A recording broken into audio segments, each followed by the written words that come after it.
We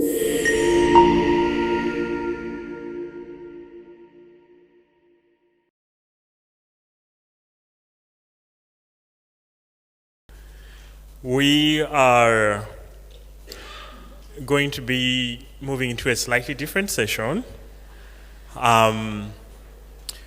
to consider a little bit more detail about methodologies, specific methodologies that are appropriate and ethically feasible for the application of artificial intelligence in biomedical and public health applications. Daudi Jingo from Makerere University. This is in Uganda, East Africa.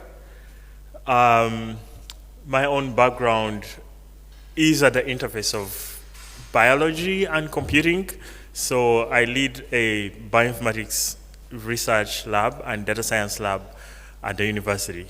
So I'm going to be your chair for this exciting session. I guarantee you we have a lot of very, very, very interesting talks coming on. Melissa is a bioethicist at the Hospital for Sick Children. This is in Canada, where she provides clinical and organizational ethics consultations. She's also a John and Melinda Thompson Director of Artificial Intelligence in Medicine, which works on the integration for, where she's the lead for the integration of artificial intelligence in medicine. She holds a PhD, wait for it, in neuroscience. Did you hear that? She holds a PhD in neuroscience and an MHSC in bioethics from the University of Toronto. She was the inaugural ethics of AI in healthcare postdoctoral fellow, co-sponsored by Sick Kids. She is also an associate scientist with the Sick Kids Research Institutes in the genetics and genomics biology program, right? It gets better than that. She's an assistant professor at the Dialana School of Public Health. Her research focuses on novel technologies, including artificial intelligence, machine learning, precision health, neurosciences, and she's particularly interested in the responsible evaluation of these new technologies from an evidence perspective, integrating research ethics and evidence-based medicine. So, you know who better to open up our detailed talks about this than Melissa. Melissa, we're very excited to have you, and you have the floor now. Thank you.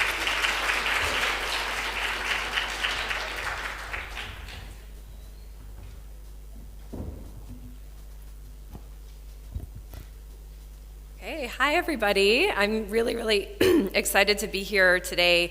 I'm going to be talking about a specific method called the silent trial. And so this is something that a lot of organizations doing a lot of AI work are using, but few have kind of talked about it in the literature. So I'm hoping that this practice is relevant to you. So I'll tell you a little bit more about it. First, for disclosures, these are my sources of grant funding. I have no funding to disclose for this particular talk. So in the AI space, we have a lot of different types of guidance coming across for how to do AI responsibly. And Professor Viana's talk really gave a great lay of the land this morning. So I'm going to try and situate my work within this. So first, we have a lot of work in responsible machine learning practices. So this relates to the idea of developing a good algorithm, one that is reliable, one that performs in relation to a specific task, like making a diagnosis. And so you have lots of different sources of guidance, including things like the FDA, and the NICE guidelines have a great new guidance document on digital health technologies. The next thing that we have, which came out in 2020, is guidance around clinical trials. So this refers to the idea of evaluating an AI intervention in a healthcare space prospectively.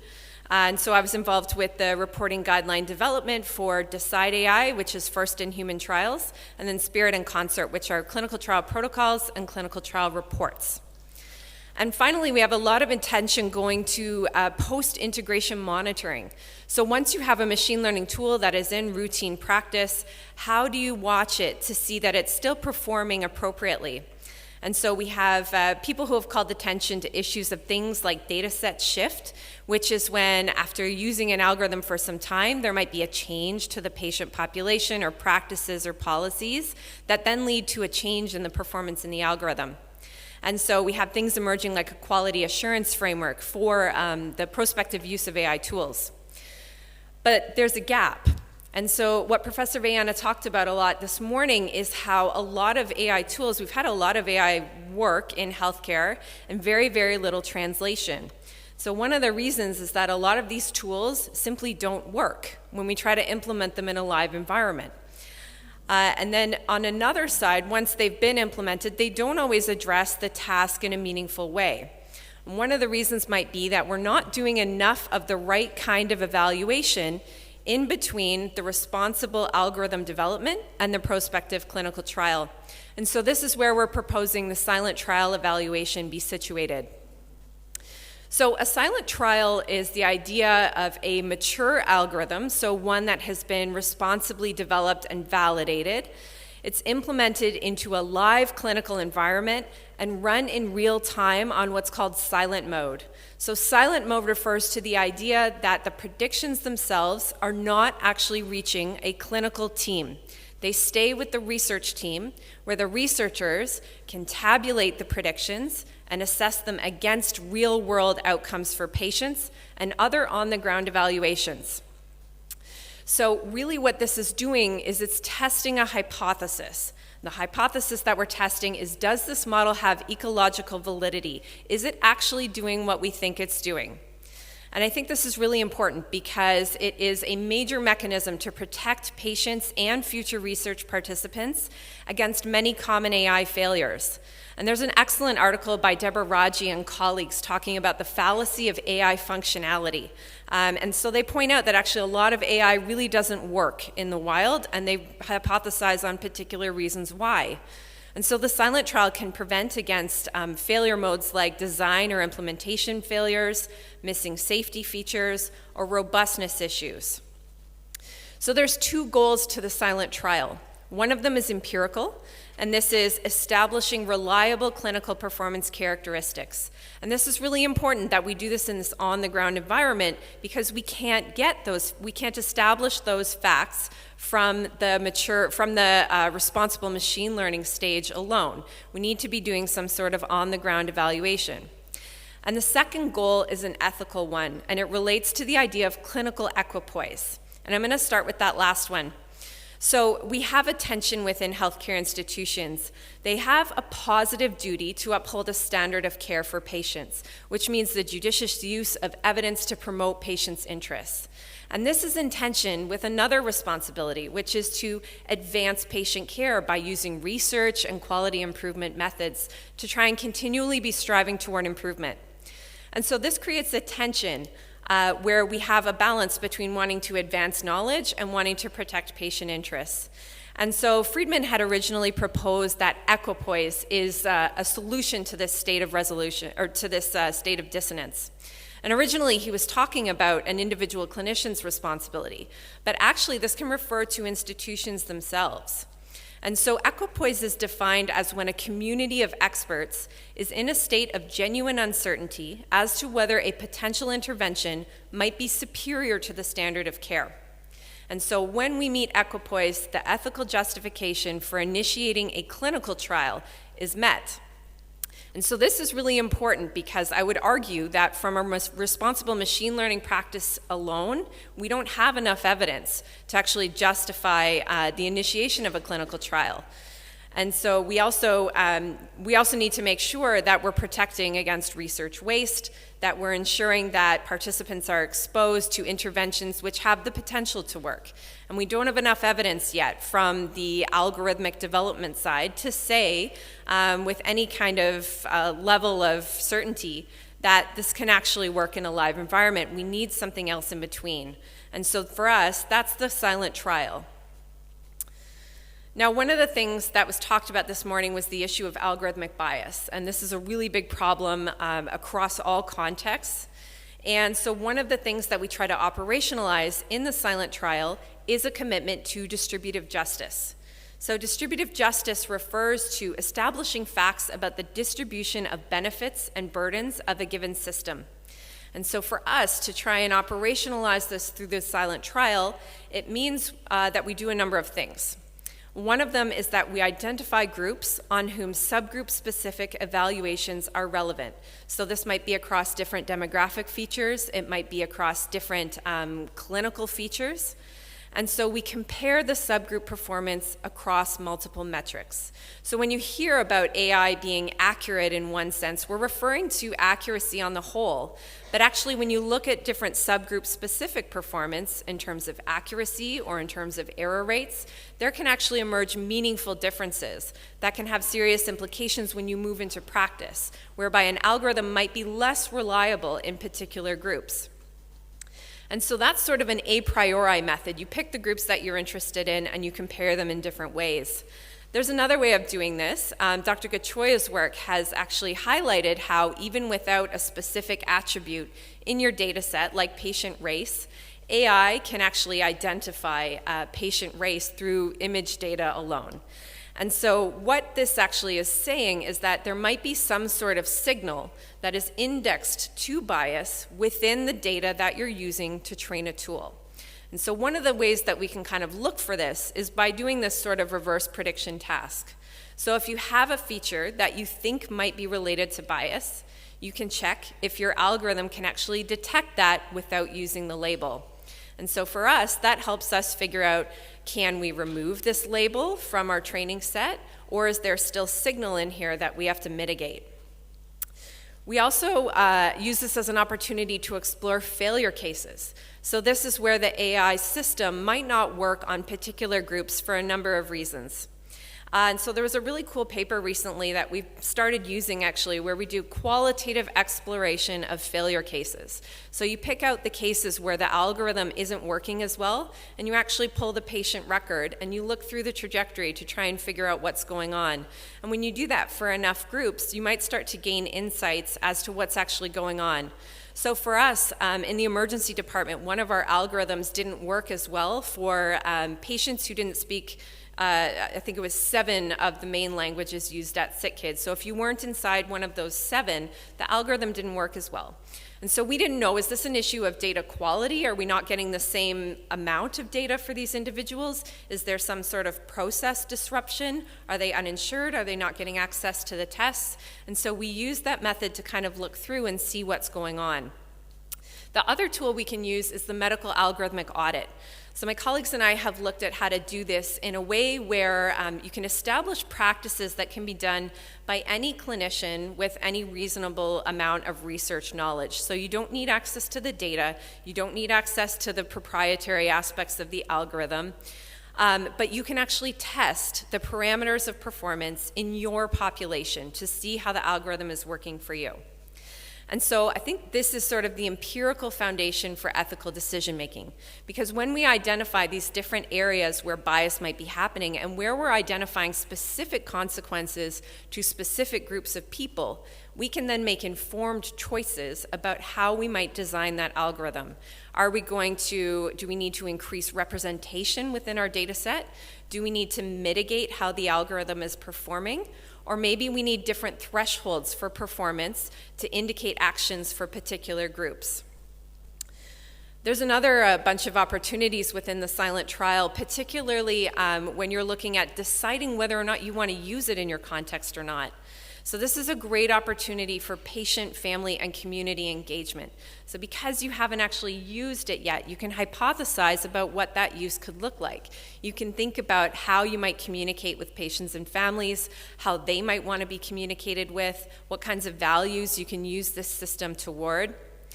So we've engaged groups like our Children's Council, our Equity, Diversity, Inclusion Steering Committee, our Indigenous Patient Council, and other groups at Sick Kids to try and help us figure out what's the best way to implement this algorithm. We also look at things like human factors analysis. So every workflow is different. Even hospitals right across from the street from each other in Toronto are different. And so human factors helps us look at the processes that the individual users use in order to move through the decision-making process. We also have clinical utility. So this is related to the idea of actionability. So you might have a nicely performing algorithm, but for you, it might not be actionable due to a number of factors. So ideally, this kind of evaluation helps you figure out if this algorithm is actually working, how can I use this to improve patients' health? What's the right way to do that? We also look at things like visualizations and interface design. So how do you want to see predictions? Sometimes the way that we present predictions can bias people toward particular kinds of choices. And so it's really important to do some sort of exploration as to what is the best combination of ways that we can use this algorithm and visualize the prediction in order to maximize patient benefit. And then another opportunity that we have is to identify any educational need. So thinking about clinicians who are going to be using the tool, it gives you time to see that algorithm's performance, to think about where the gaps are. And similarly with respect to patients, families, and communities, what kinds of ways can we talk to patients and families about how this algorithm will be used? What is the way in which patients prefer to be communicated with respect to the algorithm? And so this is sort of my hypothesizing about how I hope this concept might be useful, but one is related to the principle of accountability. So when conducting a silent trial prior to purchasing or testing an AI system, it protects patient interests and guards against AI failure. And that's actually not specific to the LMIC context. That's something we use every day at Sick Kids as well. Community relevance. So the silent trial offers that testing period to try and tailor your implementation to local values, characteristics, and workflows. And then from an ethics perspective, looking at whether we can operationalize equity or equality through the use of an algorithm, that empirical foundation offers a structure for us making those decisions. So if we have a particular group that might be disadvantaged, we can implement the algorithm in a way that specifically advances their interests, or it might be a case where it's appropriate to ensure that all patients have the same opportunity. So a couple of examples from our context I've just sort of pulled out here. We're not at a stage where there's sort of here's how you do a silent trial protocol. I think that's really something that we're still figuring out. But these are just a couple of examples of ones that we've tried to do. So the first one there, the silent trial bridge between bench to bedside, that one is about a tool that attempts to detect a particular condition in utero. So pregnant people come into the hospital, we do an ultrasound and try and detect a condition called hydronephrosis. And so the AI system, ideally, is detecting the patients who are likely to need surgery once the baby is born. And so by using the tool, we hope that the patients who ultimately need surgery are the only ones who are followed through the pregnancy, whereas the patients who don't end up needing surgery are the ones who don't have to come in for continuous monitoring and a number of tests. The second paper there is about a model that we use in the ICU. It's detecting clinical deterioration among patients who are in the ICU, so the patients who crash, basically. And so this is really important from a human factors perspective because there's a lot of workflow issues in the ICU. We have to figure out a lot of things about the correct method of communication to ensure that we're not, bringing about things like alert fatigue. And then we also have to think about how to communicate with patients and families in a really high stakes environment. So that is pretty much all I have to say. And I really look forward to your questions. Thanks.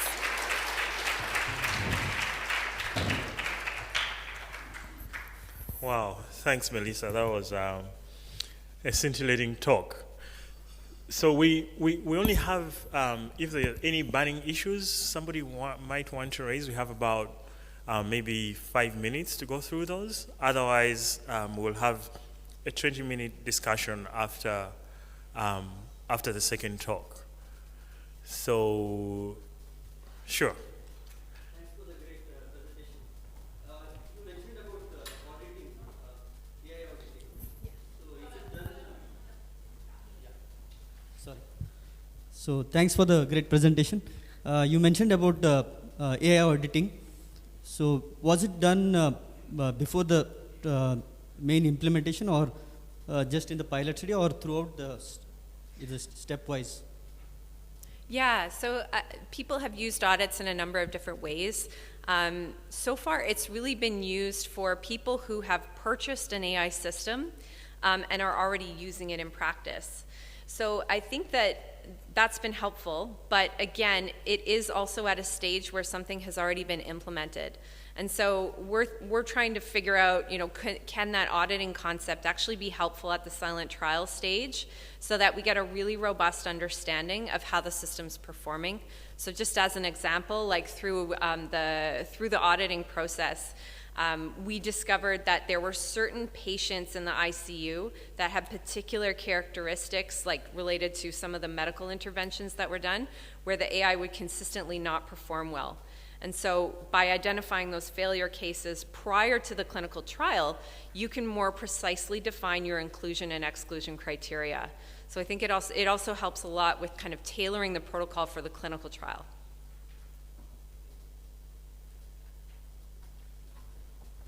Sure. We'll have somebody at the back, and then we'll take one other question here.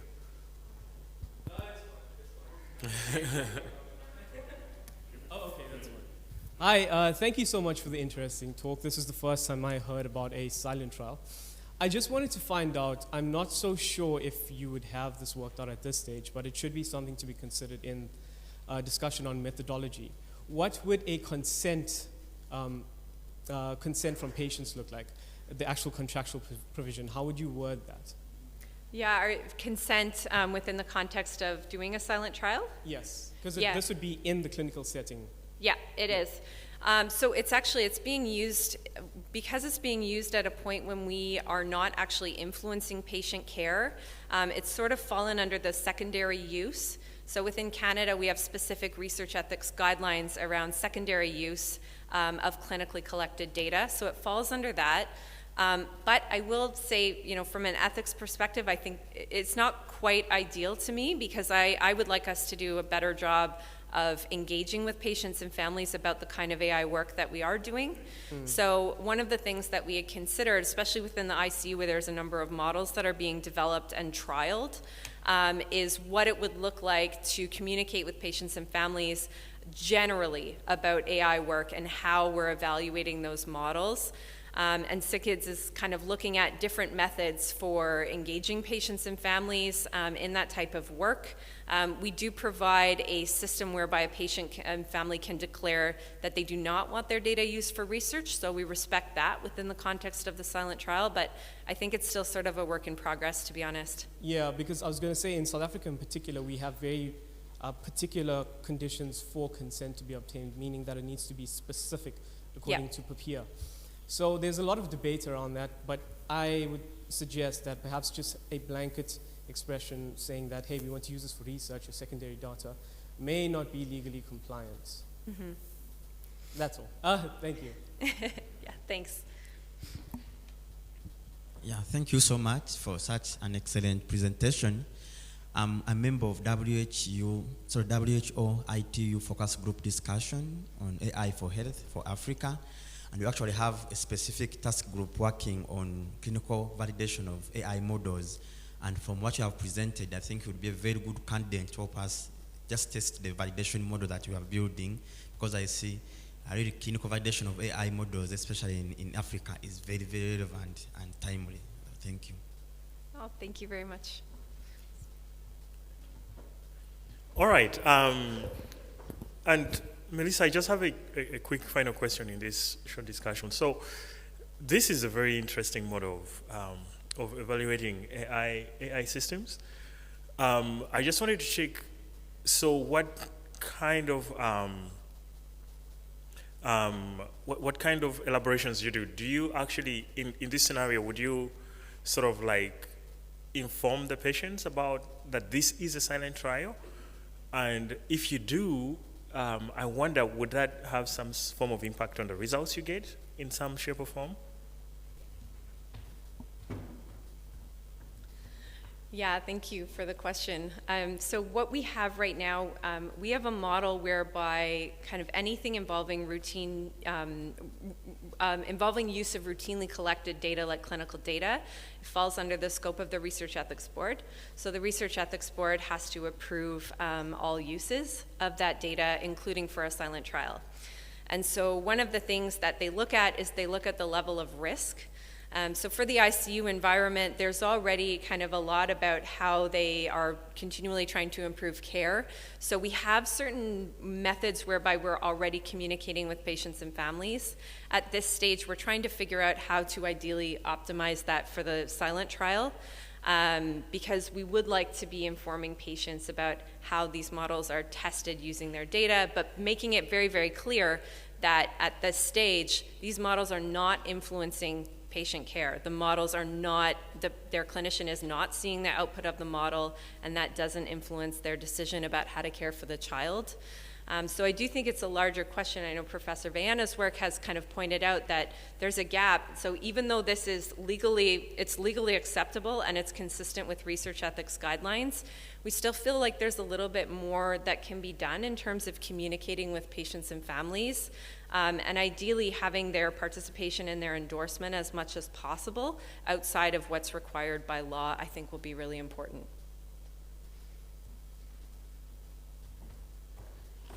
Wow, thanks a lot, Melissa. We'll definitely be having more about that, so please keep the questions. We'll have a whole 20-minute session at the end of the second talk.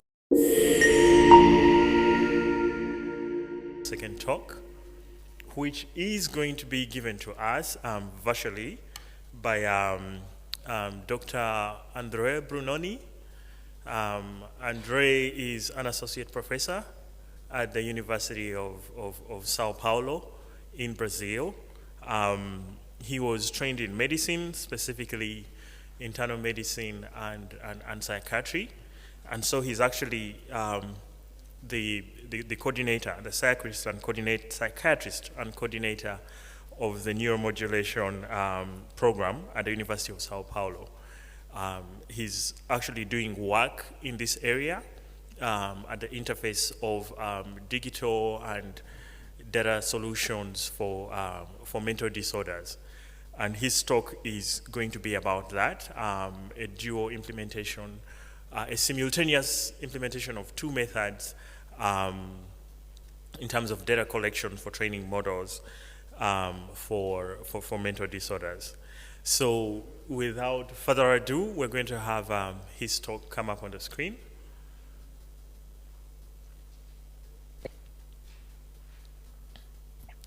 Hello, hey, I am Andrea Brunoni.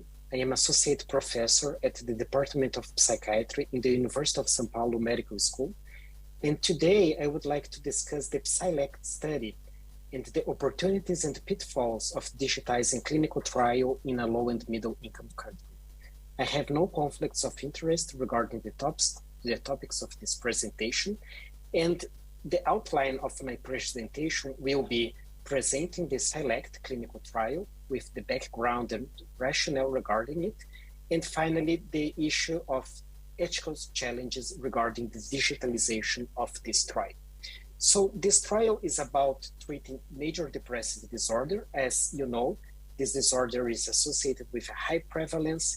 It's responsible for the main burden of all mental disorders. It presents a high rate of treatment resistance, and the interventions of treating MDD, they have low scalability, making the case of developing new treatments. This is actually my main line of investigation. I am using this device, the TDCS device, which is very portable and can be used at home. We did a major clinical trial published in the New England Journal of Medicine, where we showed that TDCS is effective in treating depression, but we use TDCS in the hospital, in clinical settings, and not at home. So we developed a further study named PSYLECT, and the PSYLECT study proposing using TDCS at home, but also treating depression using internet-based behavior therapy. So patients can do both treatments simultaneously, TDCS and the intervention-based behavior therapy at the internet.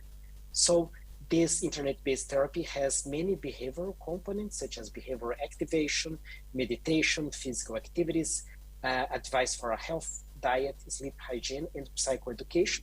And each module was proved separately to be effective in depression. So basically we are combining two different treatments. When we started doing SELECT, the COVID pandemic came, so we had to shift a regular clinical trial to a digitized clinical trial. And this interesting paper, which was published before the pandemic, actually proposed that a digital clinical trial would have three components: digital recruitment, digital data collection, and digital data analysis. So thinking about these possibilities, we shifted the traditional clinical trial to a digital trial. So instead of doing recruitment using traditional media, for instance, we started doing recruitment using social media. Instead of doing screening at the hospital, we started to doing screening doing telemedicine. Instead of doing interventions at the clinical setting, we started to do interventions virtually. And in terms of data collection and analysis, instead of using simple notebooks for collecting data, we start to collecting data digitally, and this of course allows us to collect even more data. But this also brought many clinical challenges, many ethical clinical challenges that we started to realize only when we started doing or carrying on our clinical trial. So the first issue is regarding recruitment. When we do recruitment, this is very straightforward.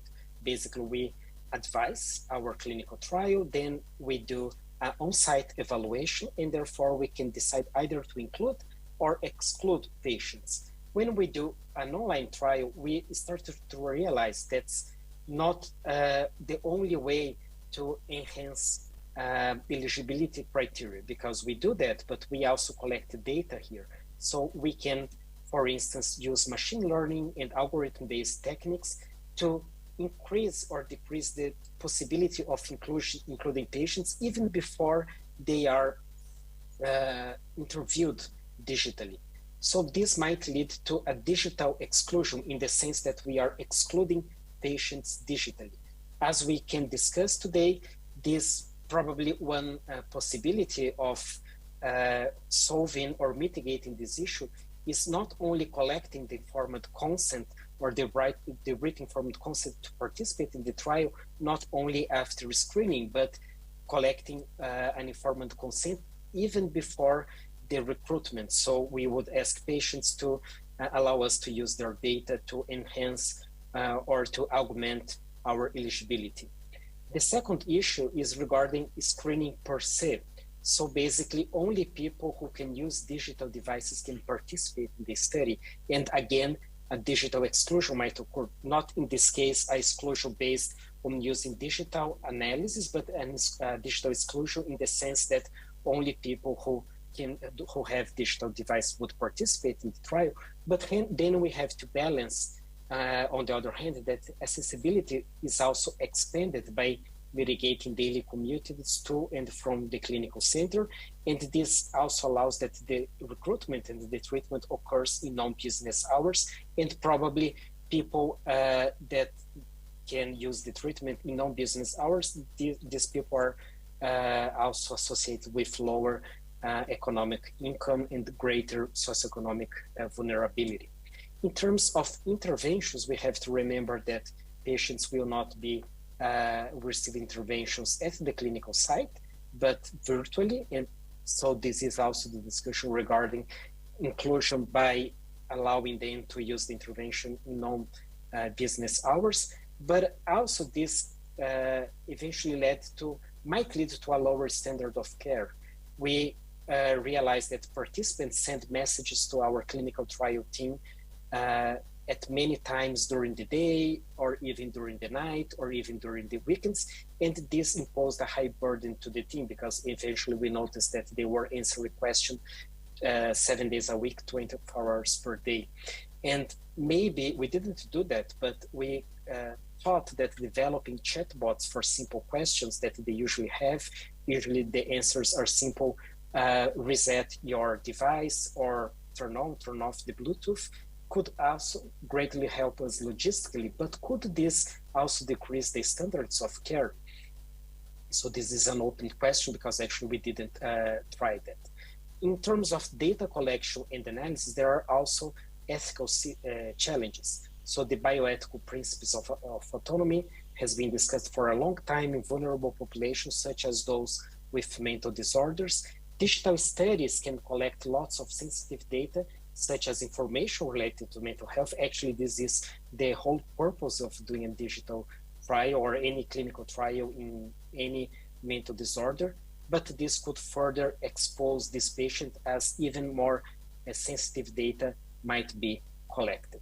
So finally, there is the issue of accountability. Using a portable mobile health device, because we are not supervising them directly on site, can lead to misuse, unintentionally or not, overuse, or even lack of training or device malfunctioning, so the device might be not used adequately. So who would be accountable in this case? Us, the clinical team, the people or the companies who developed the mobile health device, or even the patients or the participants who are using the device if we did not explicitly advise them. To conclude, when doing this presentation, I realized that when we do a digital clinical trial, there is a huge case for scalability and recruiting patients faster and faster and even more efficiently. So I realized that there is great power in doing that, but there are so many ethical issues and challenges associated with that I would like to discuss with you. And I also realized that with great power comes even greater responsibilities. Muito obrigado. Thank you very much.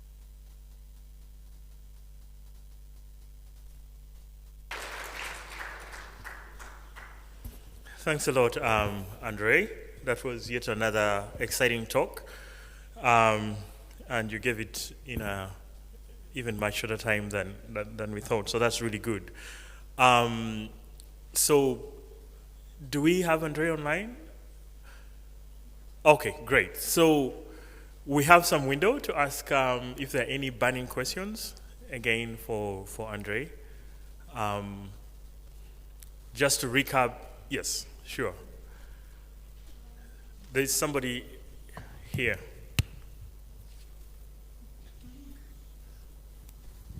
Thank you. My name is Lulune. I'm from Recording in progress. And I have a question about sort of reliability of the results.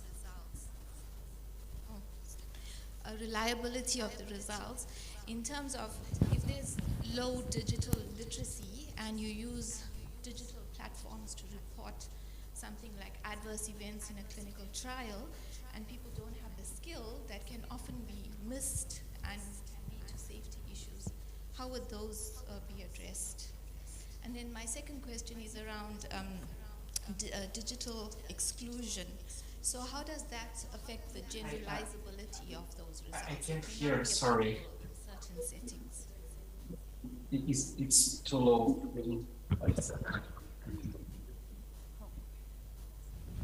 Did you get the question, Andre? Actually, no, I couldn't. I just hear some parts about digital literacy or... All right, we'll try again. Sorry, I couldn't hear. Yeah. Is it on? Okay, so my first question was around reliability.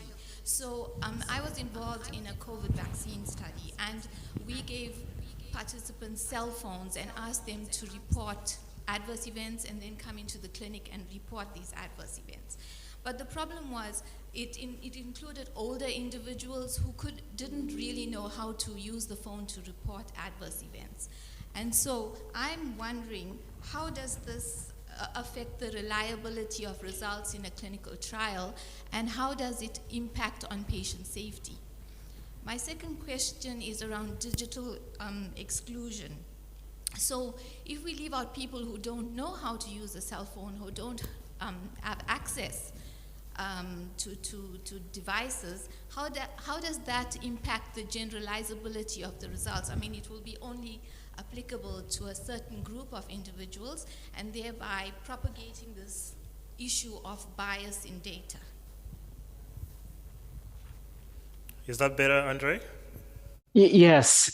So thank you for your question. So this issue regarding digital exclusion of using mobile devices is something that we have been discussing, and I think there are two different aspects. So one is, of course, we would have the exclusion of people who do not have access to mobile devices, but maybe in many cases, these people would not have access to medical care for other reasons as well. For instance, living outside great centers or living very far away from the hospital. And even in these cases, maybe we are expanding generalizability if we think about populations that live far from the hospital, but on the other hand, they can reach the hospital, so to say, using these telemedicine devices or mobile devices. Also, but I agree it's a challenge. On the other hand, I think particularly for low and middle income countries, this could be even large opportunity for scalability and giving access to more people.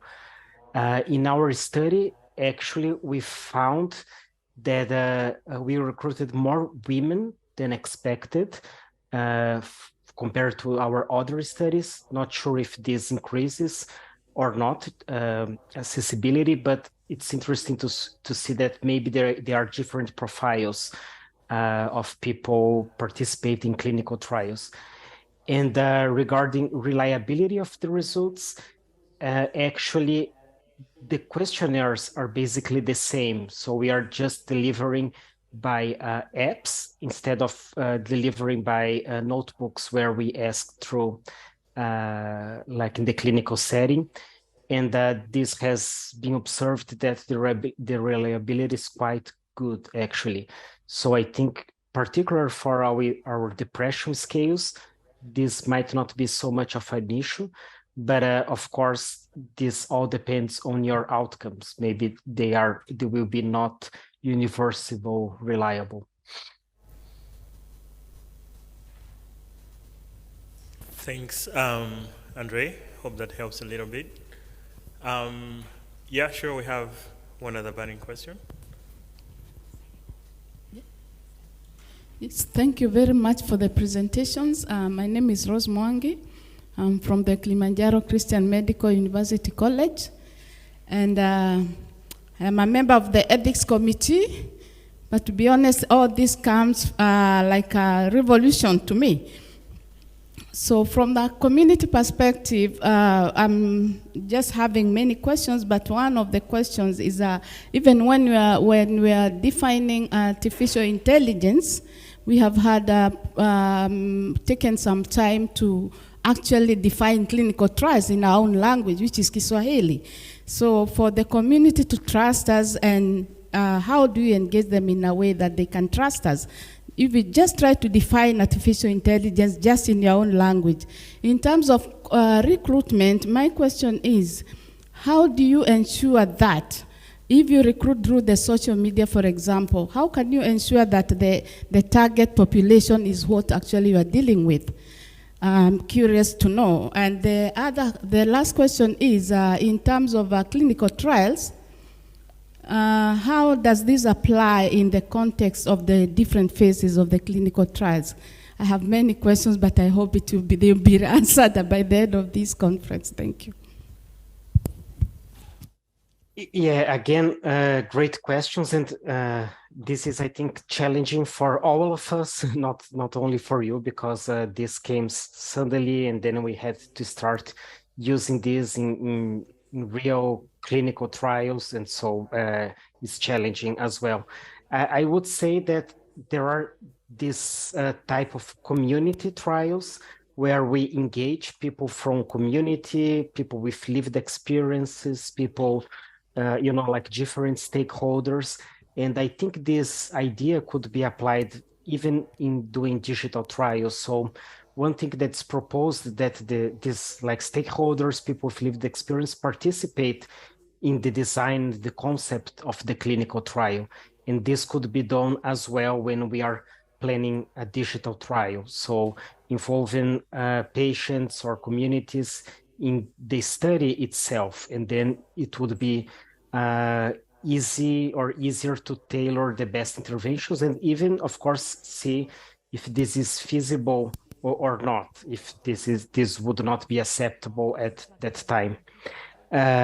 Regarding phases of the clinical study, I think that's a good question because we are mainly talking about phase 3 studies, right? Pivotal trials. I would say that I'm not sure, but maybe for some developments, for some interventions, maybe phase 1 and phase 2 would have to be on-site trials. When we talk about devices, it's interesting that phase 1, 2, 3, 4 do not apply. That's not how they describe such trials because there is much more back and forth. So you start developing something and then you test in the real world and then you go back to the lab and try to develop something different.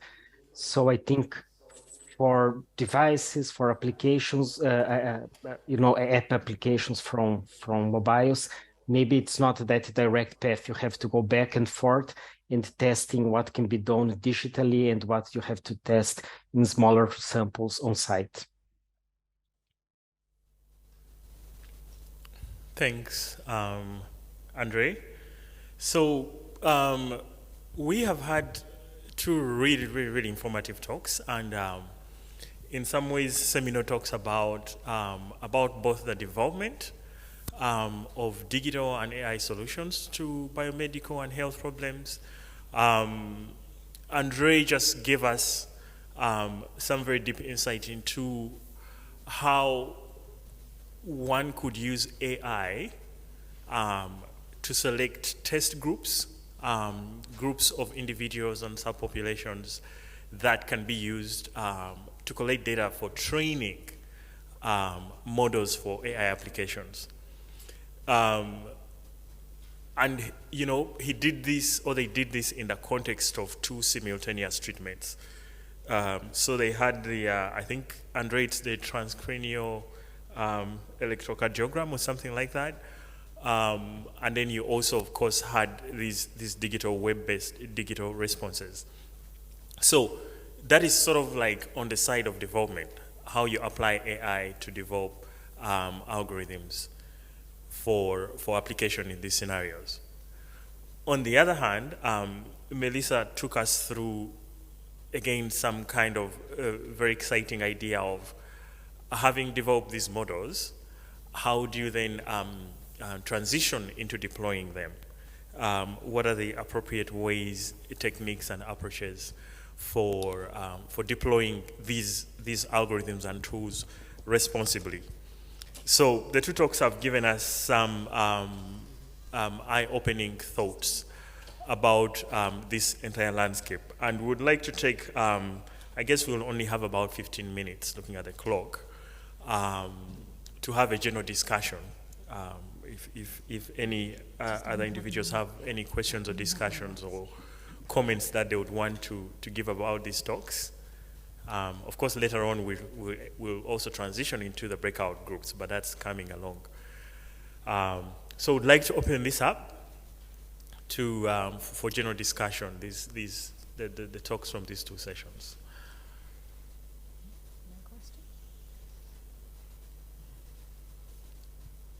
Should we have a hand here?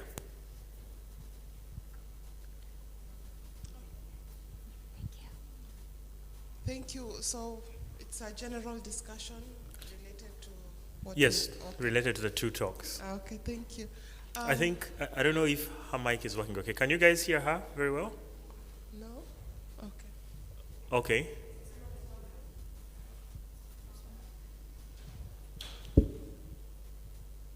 Can you hear me now? Yes, it's a lot better. Yes. Okay, thank you. For me, it's just a comment maybe which we could discuss about in relation first to what she said, and then now maybe to policy. She said something to do with ethical committees, and they provide oversight governance. So most of these things are being done by technical people, like Melissa. So have you considered how the language in which we can be able to like do the protocol in such a way that it is understood by the members, or maybe if they need training for them to be able to understand maybe particular aspects. Sometime when you do not understand what you're reading, you might either reject it or accept it blindly. So maybe we can see what are some of the ways in which we can be able to empower the committees. The other aspect is in relation to, she had mentioned power, but when she mentioned power, I thought about power from the national, maybe government. What is their role, and are they an enabler in such situation, or would they act in a way in which they can be able to stop some of these things from some of the discussions I've had today?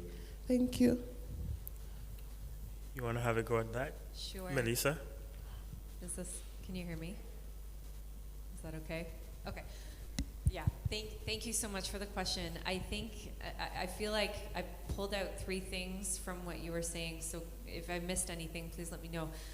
But one of the comments you made was about the ethics research committees, and that's something that it's a lot of interest to me. I sit on our research ethics committee at Sick Kids as well. Ideally, I don't, because I'm very implicated in a lot of this, so the goal is to kind of build capacity among members of research ethics committees to evaluate this. And that's something that we've struggled with a lot, because, as you said, there's a lot of knowledge that is very heavily concentrated within the machine learning developers and researchers, and is not kind of coming across the aisle, so to speak. And so in one of our papers, we tried to kind of lay it out a little bit more clearly as to the process of ethics oversight.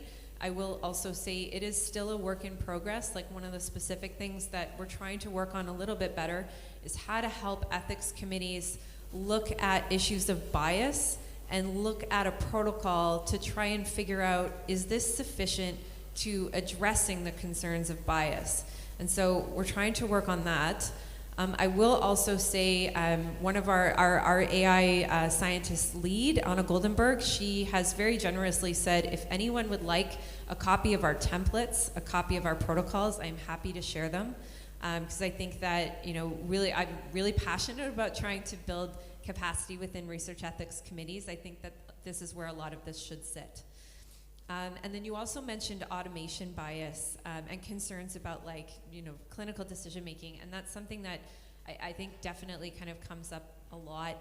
And so, I feel like it's starting to move in the right direction at this point. Like, a few years ago, there was the famous quote, like, we should just stop training radiologists now, and that did not work out. So now I think people are kind of coalescing a bit more toward the acknowledgement that this is a tool that can be really helpful for one component of a larger picture in which a clinician needs to make a decision about care. And so that's where I think the next focus should be, is really kind of enabling clinicians to think about how a reliable and beneficial tool can be part of that decision-making picture in the same way that any other evidence-based intervention is part of that decision-making picture, but really making sure that patients' interests are central and they are not directly related to the AI output. So you can have a good AI output, you can have a good tool, but a good decision for your patient takes into account a lot more than whether that prediction is actually accurate or not. So I think that, and that's also one of the reasons why I'm much more interested in that space than, for example, regulation. I think regulation is helpful and important, and we certainly need to do that. But again, kind of providing that guidance for clinicians who are on the ground, you know, trying to use these systems with patients for whom they have a moral duty to try and uphold their interests, I think that's where a lot more of the work should be done. Wow, thanks, Melissa. Andre, do you have a comment about those two questions? Yeah, so just a more general comment. I think we take extra care as clinicians, as researchers in using artificial intelligence, and we try to find the correct and ethical ways to do and to use them. I would say that this is a challenge also, or even mainly for people outside the universities. So we know that there are many industries and tech companies that develop this artificial intelligence, and in this case, the asking for consent of sharing data is much more tricky. Usually people just approve sharing their personal data, yes or no. There are not so many questions. They don't know what they are consenting to. There are many updates of the apps. So even if they approved like consent in the first version of the app, then in subsequent versions, they are just agreeing. I would say that there are challenges on our side, but we also have to think that we are discussing about it, and there are many challenges outside academia, and that's one more reason that we should not using AI, but discussing how to use them ethically and responsibly.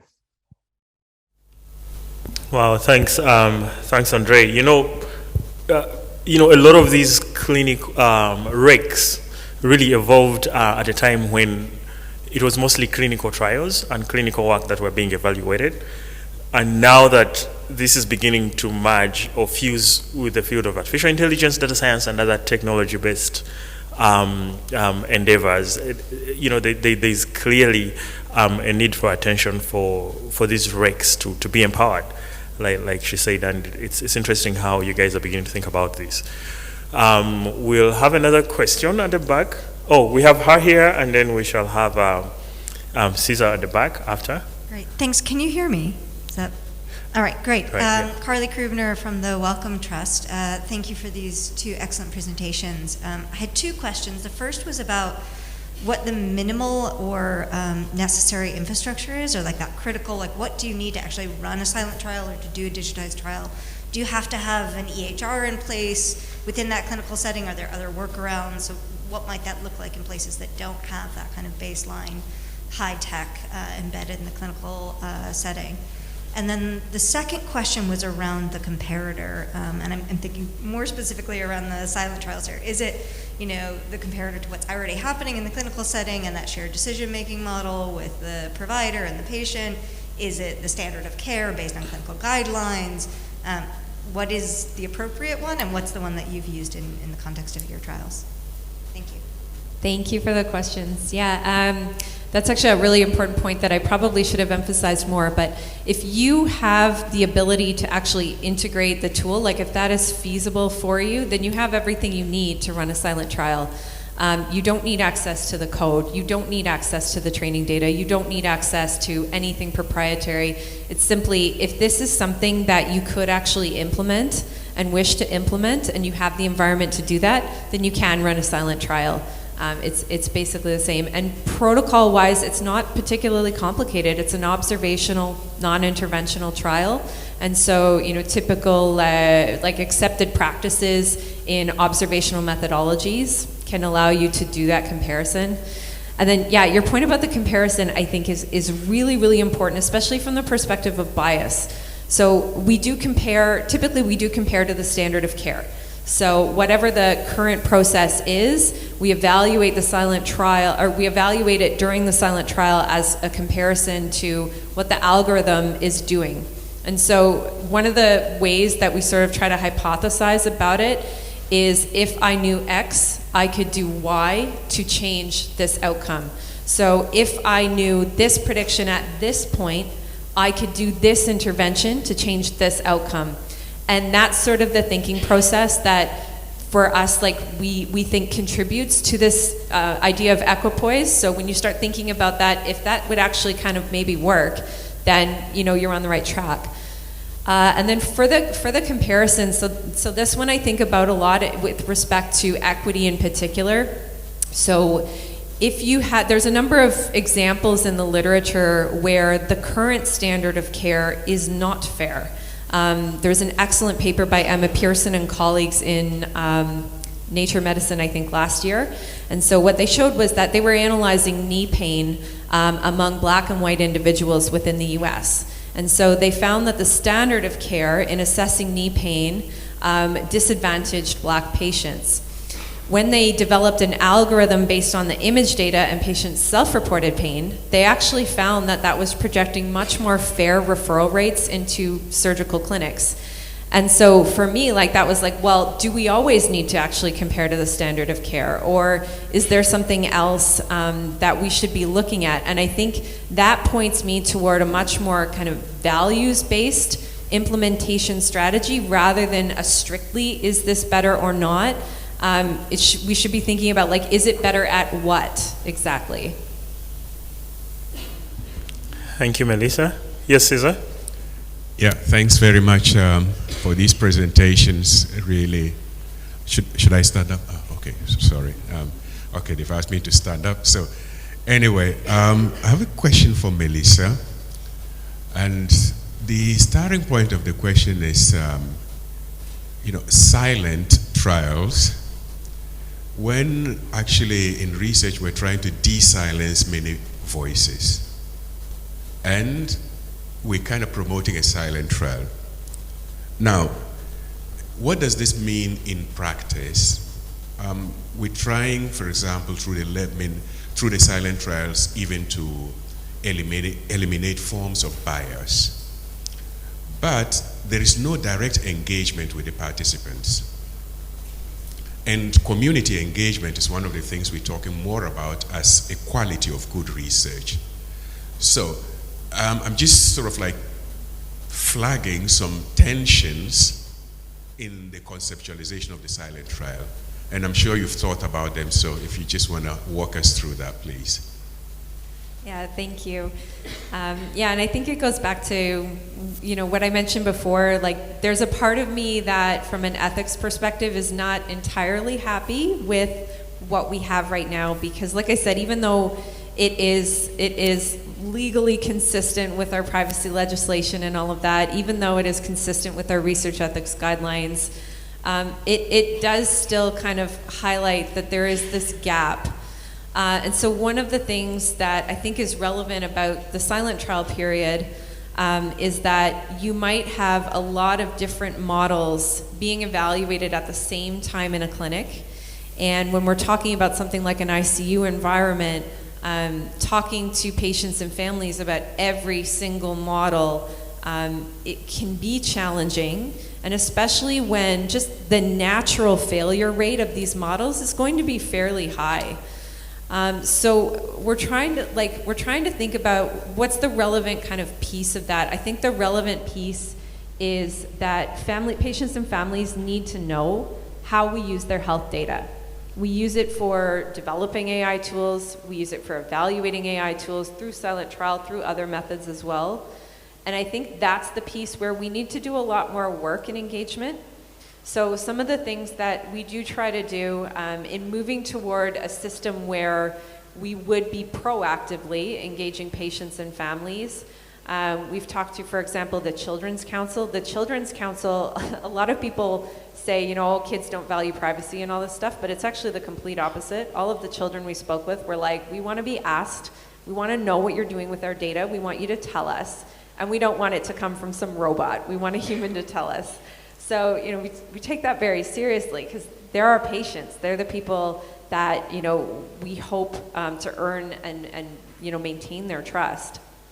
And then we also talk with, you know, specific groups who have a lot more, they're a lot more at risk from AI.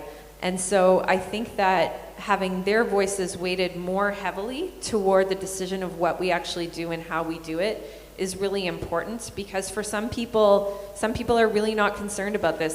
They say, yeah, use my data, I don't care, whatever, it's fine. But other people are really uncomfortable with that. And I think that if we calibrate toward the people who are uncomfortable, we will go a lot further toward having, you know, a system that is more responsible and more ethically justifiable. I think we're still on the path to figuring out exactly what that is. Thanks, Melissa. I think we have time for one more question over here. Thanks, I'm Sofia Salas from Chile, and I would like to follow on Melissa's comment regarding information and consent, both from obtaining data from millions of anonymous people, I guess, and also how to really explain future patients that the clinical decision has been some way modified by machine learning. Yeah, so I think when we move within the silent trial context, we're still not modifying any decisions for patients. And then when we move into, from our research ethics board, once a silent trial has been completed, so we've met a certain threshold for performance that has been pre-specified. So no kind of post hoc analysis, you have to have a pre-specified protocol and a defined threshold for when you say that it's successful. Once you meet that point, we have a very, very clear line where you must then proceed to the research ethics board with a new protocol for a prospective clinical trial. And that's when all of the standard practices around informed consent kick in. So that's where you would do it the same way that you do it for any other trial. It's just the difference here is we're evaluating AI. And so that's where, you know, you would have complete informed consent that is dynamic and ongoing throughout the process of the trial. So that is something that we have maintained very seriously as a practice. Wow, what a session. And there's so many exciting ideas about this. And I think we're going to have more time to engage with this in the discussion groups. I see we're already a little behind. So we are going to break into discussion groups where we can, obviously there's a lot fewer people in the discussion group, so you'll have opportunity to explore these subjects in a more detailed manner.